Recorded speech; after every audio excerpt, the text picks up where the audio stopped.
الحمد لله رب العالمين والصلاة والسلام على أشرف الأنبياء والمرسلين سيدنا محمد وعلى آله وصحبه أجمعين أما بعد السلام عليكم ورحمة الله وبركاته Hurmatly musulman bir tuğanım, bugün dağı siz menen biz insandın beyişke yürüsüne, insandın beyişke barusuna jol bol bere turgan ibadatlardan katarın toluqlap ötöbüz. Bugün sabırlılık turalı kıskaça toxtalıp ötmökçübüz. Çındığında bu sabırlılıktın артында көптөгөн жакшылыктар бар. Sabırlılıktın артында көптөгөн ийгиликтер бар. Sabırlılık бул бардык жакшылыктардын açıkça деп koysak болот. Анткени Аллах Таала Кур'ан Каримде sabırlılık менен жакшылыктарды, sabırlılık менен ийгиликтерди бири-бирине байлап эскерген. Sabırlılıктын натыйжасынан жалаң жакшы иштер болор тууралуу, sabırlılıктын артынан көптөгөн пайдалар келери тууралуу Аллах Таала Кур'ан Каримде көп жерде аяттарында бизге кабар берип өткөн. Мына ошол эле дагы инсандын бейишке баруусуна эң чоң жардам берүүчү, чоң бир жол болуп бере турган бул sabırlılık болуп эсептелинет. Эми бул sabırlılık тууралуу сүйлөй турган болсок, сөзүбүз аябай узарат. Көп убакытты бизден талап кылат. Бүгүн сабагыбызда биз ушул sabırlılıктын шарияттагы мааниси кандай? Жана ошондой эле бул sabırlы адамдарга sabırlılıктын сооктору кандай? Мына ошол тууралуу кыскача токтолуп өтөбүз. Биринчи, sabırlılık бул шариятыбызда 3 түрдө болот. Birinci türü as-sabru ala taatилlah. Alloh taolaga ibodat qiluvda sabrli bo'lishlik. Yaxshi ishlarni atqaruvda sabrli bo'lishlik. Ikkinchisi as-sabru anil maasi. Күнөө иштерди таштоодо, күнөө иштерден тыйылууда, андан арылууда сабырды болуш керек. Үчүнчү түрү as-sabru alal masaiba. Башка келген бале кырсыктарга, мусибаттарга сабыр кылыштык. Демек, 3 түрдүү экен. Биринчи түрүнө келе турган болсок, Аллах Таалага ибадат кылууда сабырды болуштук. Анткени ибадаттардын дагы өзүнүн бир машакат, кыйынчылыктары бар. Аллах Таала Кур'ан Каримде фa'будху вастабир ли'ибадати. Аллах Тааланын өзүнө гана жалгыз ибадат кылгының, жана мына ошол ибадатта сен сабырды болгонуң дейт. Демек, ибадаттарды аткарууда бул бизден сабырдуулукту, чыдамкайлыкту талап кылат. Намаз окууда бизге сабырдуулук керек. Анткени намаздын да өзүнүн машакаттары бар. Намаз окууда сабырды болуш керек. Дагы бир эскерткенч нерсе, эгерде ошол ибадат парыз амал боло турган болсо, ошол ибадатта сабырды болуштук парыз болуп калат. Мына ошол жерде мен сабырым жетпейт, чыдамкайлыгым жетпейт деп инсандын айтыштыгы өтпөй калат. Мисалы үчүн, намаз окуштук бул парыз. Мына ошол намазды өтөп берүүдө сабырды болуштук дагы парыз болуп калат. Эгерде инсан намазды мен сабырым жетпейт, мен такатым жетпейт деп окуй кое турган болсо, бул инсан чоң күнөөкөр болуп калат. Аллах Таала Кур'ан Каримде намазга буйрук мындай дейт: "Вa'мур ахлака бис-салах вастабир алейха." Сен үй бүлөңдү намазга буйругуң, жана мына ошол намазды өтүүдө сабырды болгонуң, жана үй бүлөңдү дагы ушул ибадаттарды аткарууда сабырдуулукка үйрөткөнүң дейт. Мына ушул кандай ибадат болбосун, жакшы экен, сабырды болуш керек. Жана ошондой эле дагы орозо кармоодо дагы сабырдуулук керек.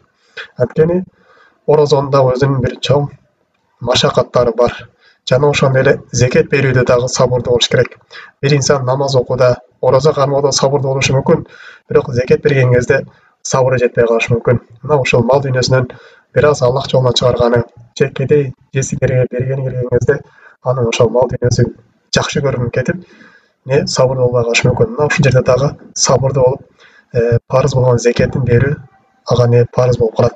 Жана ошондой эле дагы мал мүлккө алжыга барып келмелекке жеткен болсо, алжыга барып келиштиги дагы барып келмелекке дагы сабырды болуштугу бул инсанга парыз болот. Жана ошондой эле дагы дават кылуудагы сабыр талап кылат. Дават кылууда дагы сабырдуу болуш керек. Анткени дават кылып аткан кезде ар кандай бир кыйынчылыктарга душар болосуз. Бирөөдөн жакшы сөз угасыз, бирөөдөн жаман сөз угасыз. Мына ушул кезде жаман сөз уккан кезде мен бул дават кылбайм деп жанагы адамга тарынып, же бул дават машакаттарына чыдамсыздык кылып таштап жибериштик болбойт. Сөз түрүнө сабыр кылыш керек. Жана ошондой дагы илим алууда дагы, илим үйрөнүүнү дагы сабырдуу болуш керек. Сабырдуулук талап кылынат. Мейли намаз илимдерин үйрөнүңүз, мейли Куран үйрөнүңүз. Бул нерсенин баары сабырдуулук талап кылат. Мына ушул нерсеге сабырдуу болуп, Куран үйрөнүштүгүңүз, илим үйрөнүштүгүңүз не милдет болот. Аракет кылыш керек. Мен азыр зейним начар, Куран жаттай албайм, зейним начар, намазга жыгыла албайм деп айтыштык үзүрлөр өтпөй калат. Ошон үчүн сабырдуулук болуштук бизге парыз болуп калат. Аллах Таала Куран Каримде деген жана айткандай эле сабырдуулукка бизди ибадатта сабырдуу болмолукка бизге буйрук берген. Жана ошол менен дагы үй бүлөгө тарбия берүүдө, алардын тарбиясына кароодо, аларды намазга буйрууда, аларды арам иштен тыюуда, аларды жалаң адал менен жүрүүдө буйрууда талим тарбия бериште дагы инсан сабырдуу болуш керек. Жана ошол менен дагы аял киши хиджабын кийүүдө сабырдуу болуш керек. Анткени хиджаб кийген кезде элдерден ар кандай сөз угат. Кээде ысык күн болуп калат. Кээде ошол кыйын күндөр келип калат. Мына ошол кезде дагы инсан аял киши сабырдуу болуп хиджабын кийиш керек. Мына ушул сыяктуу эле дагы башка кандай ибадаттардын түрлөрү болбосун инсан сабырдуу болуш керек. Мисалы үчүн инсан үй бүлөсүн адалдан багууда сабырдуу болуш керек. Өзүн ошол арам иштерден тыйып, жалаң адалдан гана таап келмеликке инсан тырышып, чыдамкайлык сабырдуу болуш керек. Демек, биринчи түрү кандай гана жакшы ибадаттар болбосун, ошолорго сабырдуу болуштук бизге милдет болот экен. Бирок аткарган ибадат сүннөт амал боло турган болсо, бул түрдө сабырдуу болуштук сүннөт болуп калат. Мисалы үчүн кыямул лайл, тахажжуд намазга туруштук, бул сүннөт амал. Эми ким ошол сүннөт амалга дагы сабырдуулук кылып, өзүнүн жүрөктө болгон кыймасын, Аллахтан болгон сүйүүсүн күчөтүп, ушул тахажжуд намазына туруп өтөй турган болсо, окуй турган болсо, бул адамга да көптөгөн жаза, сыйлык, сооптор берилет. Экинчи түрү болсо, күнөө иштерди таштоодо сабырдуу кылыштык. Күнөө иштерин арылууда сабырдуу болуштук. Мисалы үчүн аракты таштоодо сабырдуу болуштук. Зына иштерден алыстоодо сабырдуу болуштук. Рибадан акча жемеликте сабырдуу болуштук. Анткени бул күнөө иштерди таштаганда дагы бул напска өтө оор келет. Мына ушул өз напстын шахваттарын тыя билиштик. Мына ушул нерселерди өзүңө бекем карап, чыдамкай болуп, күнөөлөрдөн тыйылыштыкта инсан сабырдуу болушу керек болуп эсептелинет. Жана үчүнчү бөлүгү бул алал масоиб, башка келген кырсыктарда, балелерде сабырдуу болуштук. Эгерде бир адамдын үйү күйүп кеткен болсо, же машинасы бир кырсыкка учурап калган болсо, мына учурда Аллах Тааланын тагдырына наразы болбостон, Аллах Тааланын тагдырына каргыш айтпастан инсан сабырдуу болуштук. Же бир инсандын жакын тууганы өтүп калган болсо, мына ошол жерге барып ар кандай кошок айтпастан, Аллах Тааланын тагдырына каршы келе турган сөздөрдү айтпастан, Аллах Тааланын тагдыры экен деп, ушул нерсеге ыраазы болуп, соо үмүт кылып, сабырдуу болуштук бизге парыз болуп калат. Анткени Аллах Таала Куран Каримде мындай деп айтат: Аузу биллахи минаш шайтанир ражим. وَلَنَبْلُوَنَّكُمْ بِشَيْءٍ مِنَ الْخَوْفِ وَالْجُوعِ وَنَقْصٍ مِنَ الْأَمْوَالِ وَالْأَنْفُسِ وَالثَّمَرَاتِ وَبَشِّرِ الصَّابِرِينَ. Биз силерди ар кандай коркунучтар менен сынайбыз. Силерди ачкачылык менен жана мал дүйнөңөрдү кемитүү менен, силердин мал жандыгыңарды азайтуу менен, ушундай бир ооруларды жөнөтүп, же машинаңар бир кырсыкка кабылып, же бир ишиңер болбой калып, мына ушундай мал дүйнөңөрдү азайтуу менен, валянфус жана сенин араңарда кээ бирге жакын тууганыңардын жанын алуу менен, кээ бирге балаңардын же кызыңарды өлтүрүү менен биз силерди сынайбыз. Же болбосо силердин мөмө жемишиңерди болбой калуу менен, же болбосо бир адам будай эккен болсо, мына ошол будайын суу каптап кетип болбой калыштыгы, мына ошол бале кырстар менен биз силерди сынап турабыз дейт. Вабашири сабирин. Мына ушундай бале кырс келген кезде сабырдуу болгондорго жакшылык сооптор менен аларды сүйүнчүлөп койгону дейт. Демек, урматтуу мусулман тууганым, биздин башыбызга келген бале кырстарга сабырдуу болушубуз керек. Эми бул сабырдуулукка убада кылынган соокторго келгенин токтоп кете турган болсок, Пайгамбар саллаллаху алейхи ва саллям Анас ибн Маликтен келген хадисте мындай дейт: Анас ибн Малик радиаллаху анху قال سمعت النبي صلى الله عليه وسلم يقول Анас ибн Малик Пайгамбар саллаллаху алейхи ва саллям мен уктум. Инна Аллаха qala, Аллах Таала айтты, бул хадис кудиси: إذا ابتليت عبدي بحبيبتيه فصبر أوضته منهما الجنة.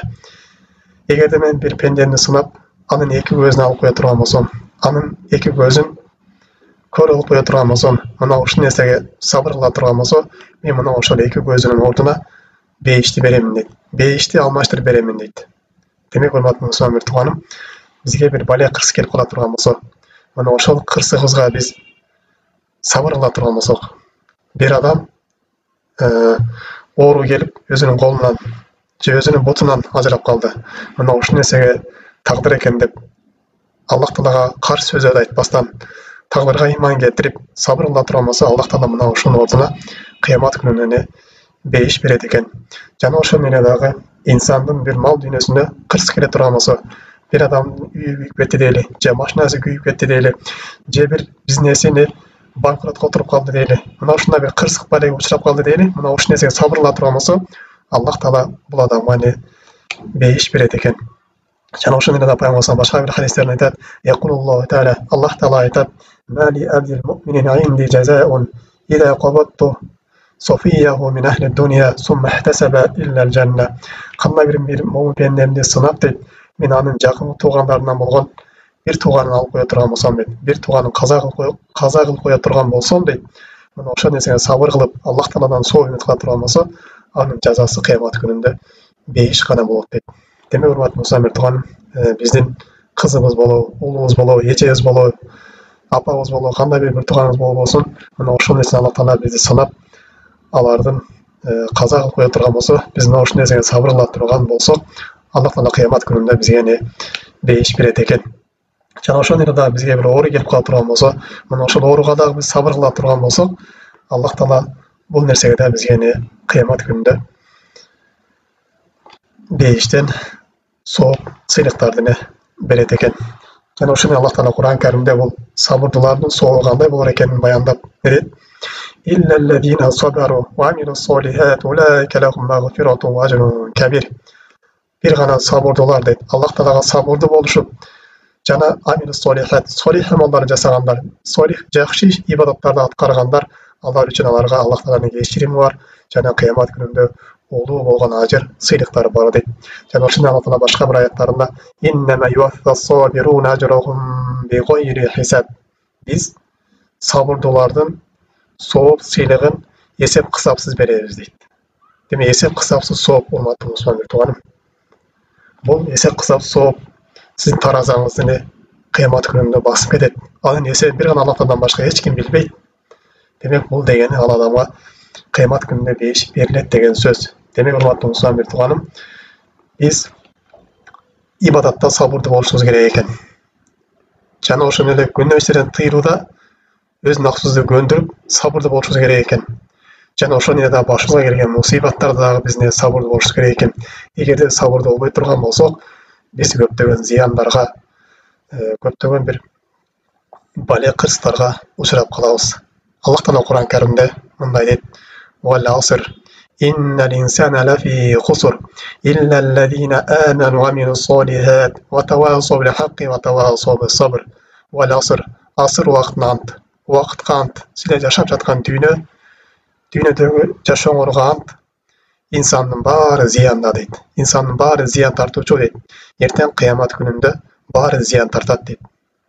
Бир гана Аллах Таалага ыйман келтиргендер, кийин солих амалдар жасагандар, андан кийин бири-бирин акыйкатка үндөгөндөр, бири-бирин жакшылыкка баштагандар, жана бири-бирин сабырдуулукка чакыргандар, мына ушулар гана кыямат күнүндө зыян тартышпайт дейт. Эми, урматтуу мусулман тууганым, сөзүбүздүн аягында өзүбүздү өзүбүз сабырдуулукка кантип тарбиялайбыз дегенде эле, биринчи Аллах Тааладан көп дуа кылып сураштык. Аллах Таала мени сабырдуу кылгын деп Аллах Тааладан көп дуа кылып сураштык. Экинчиси, тагдырга ыйман келтириштик. Бул Аллах Тааланын тагдыры. Бул дүйнөдөгү болуп жаткан баардык жакшылык, жамандык Аллах Тааланын мүлкү. Аллах Таала өзү каалагандай башкарат. Аллах Таала кааласа сизди кедей кылып коет. Аллах Таала кааласа сизди бай кылып коет. Аллах Таала кааласа сизди илимдүү кылып коет. Аллах Таала кааласа сизди илимсиз кылып коет. Аллах Таала кааласа сизди күчтүү кылып коет. Кааласа алсыз кылып коет. Мунун баары Аллах Тааланын мүлкү. Аллах Таала өзү каалагандай башкарат. Биз мына ушул нерсеге ыраазы болушубуз керек. Аллах Таала мүлкү экен деп ыраазы болушубуз керек. Аллах Таала кааласаңыз сизден башка мусулман бир тууганыңызга ушундан байлык берип коет. Биз ошол байлыкка эмне кылбаш керек? Көрө албастык, хасад кылбаш керек. Аллах Тааланын тагдыры деп дегенде жоң гана ыйман келтирип которгон болсок, биздин сабырдуу болушубузга чоң түрткү болот. Жана ошол эле дагы сабырдуу болуштукка бизди өзү тарбиялоодо сабырдуулукка убада кылынган ажыр сыйлыктарды эскериштик.